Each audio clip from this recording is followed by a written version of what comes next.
Good morning student, we are starting 9th chapter नदी और लता। बच्चों, ये एक कविता है जिसमें नदी और लता के बारे में बताया गया है कि एक नदी के किनारे एक बेल का पेड़ है। नदी अपने कल कल करके बह रही है और लता है जो उसके चारों साइड फैली हुई है। दोनों में अच्छी दोस्ती है, लेकिन एक दिन नदी को अपनी घमंड हो जाता है और वह अपनी सीमाओं को तोड़कर बहना शुरू कर देती है। इससे लता जो है वो बिल्कुल मुरझा जाती है, मर जाती है। उसके सारे फूल झड़ जाते हैं। वहाँ जो पहले जैसे पक्षी की कलकल मृदु ध्वनि सुनाई देती थी, अब वो भी नहीं सुनाई देती।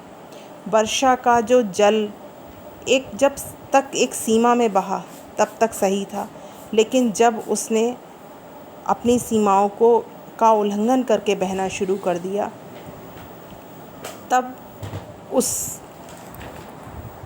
जब उसने अपनी सीमाओं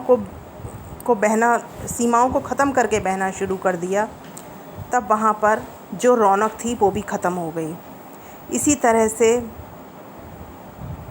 एक दो दोस्तों के बीच होता है कि जब तक वो अपनी अपनी मर्यादाओं में रहते हैं तब तक उनकी दोस्ती निभ पाती है, लेकिन अगर उनको अपने किसी धन, वैभव, किसी भी चीज़ का घमंड हो जाता है तो वह दोस्ती ख़त्म हो जाती है। गर्मियों में नदी का जल कम हो जाता है, किंतु वर्षा आने पर वह अपनी सीमा को तोड़कर बहने लगती है।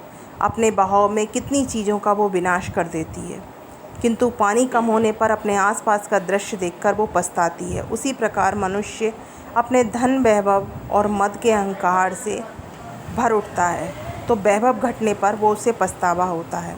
इस पाठ में नदी और लता के माध्यम से यही समझाने की कोशिश की गई है कि व्यक्ति को कभी भी किसी धन, वैभव या किसी भी चीज़ का घमंड नहीं करना चाहिए।